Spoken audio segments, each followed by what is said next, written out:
Diablo 4 is officially out on all major platforms. It is a highly anticipated game, with many fans eager to get a copy. The franchise has a long history dating back decades, and excitement comes with such a long history. Diablo is one of the IPs Blizzard was built on in many ways. Blizzard might not be what it once was, but people's love for their games has not changed. It has been more than 10 years since the previous installment, so the hype for Diablo 4 just grew more assertive. We did have the release of Diablo Immortal in between, but I can't count that mess as part of this iconic franchise. As with all games, this title does not come without its controversies. Many are understandably nervous about this IP, with Activision Blizzard dropping the ball lately. The last few years for this once great video game empire could have been better. While they continue dominating sales with classics like Call of Duty, other titles could perform better. Blizzard has yet to have a unique and original IP idea since Overwatch. Sadly, this title only had about 5 seconds of fame before it bombed. Overwatch 2 is not faring any better. In addition to all of this, their World of Warcraft series is also bleeding subscribers. Although the game has managed to rebuild a little, they are different from the same dominating force they once were. Considering all of this, you may understand why there is so much pressure on Diablo 4 to succeed. This title cannot afford only to do good. They need to be great. This is not about money. They have $70 billion on the way from Microsoft. This is about rebuilding trust with your community and proving you are still capable of greatness. Now that Diablo 4 is out, the next big question is simple. Does this game live up to the hype?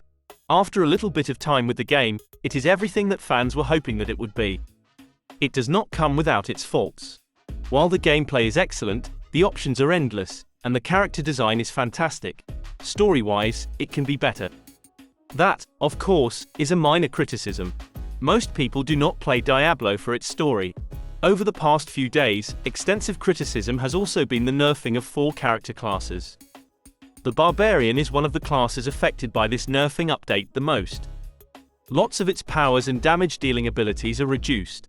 However, despite all this, the game is worth the playthrough. The world is beautiful, and this latest installment reminds you of how great the series can be. The design for this game is equally impressive. Attention to detail was a priority for developers regarding certain portions of the game. Over the years, the bar for video games has dropped a lot. We are at a point where it is a win, even if the game is only somewhat playable at launch. The fact that you could access Diablo 4 on launch day means their release is already more successful than anything Microsoft has done this year. They better hope that their acquisition goes through soon. As I have stated, though, Diablo 4 comes with its flaws. It might be a Blizzard IP but also an Activision title. Activision Blizzard is used to their Call of Duty money, and thus they expect every game to pull in Warzone money. The prices alone for Diablo 4 are already ridiculous. Although they have a standard $70 version available, to experience the entire game, you will have to hand over $100. It would have been bearable if this were all the money you had to pay to enjoy the game.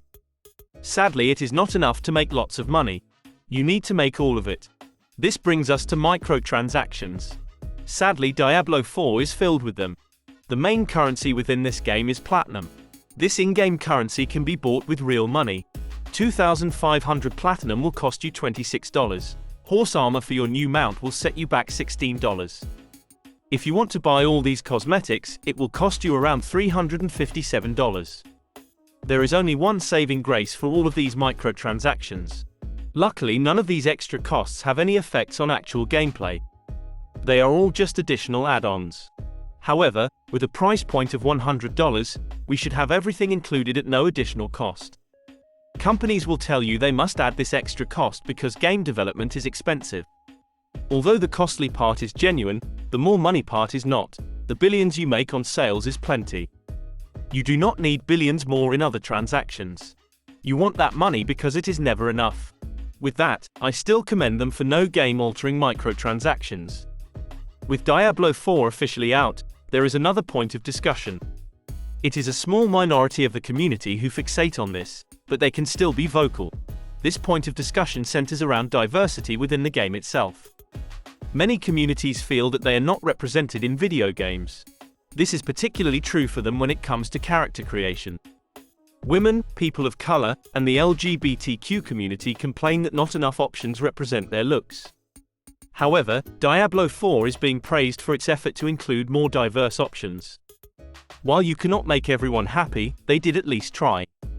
The customization options for this game are insane, at least compared to previous installments. Irrespective of their motives, this is always a welcome sight. I have never tried to create a character that looks like me. I always try to escape reality and do something opposite.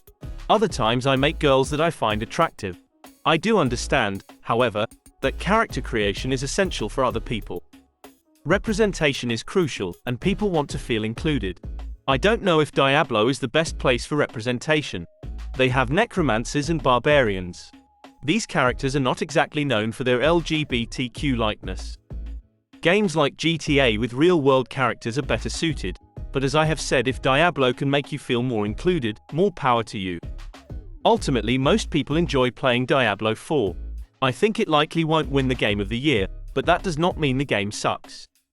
The $100 price point for all the content is steep, but even at $70, there is still plenty of value. Like every game, you will always find flaws, but overall there is plenty of fun. The game dramatically improves over Diablo Immortal, and it looks like Blizzard learned their lesson with microtransactions.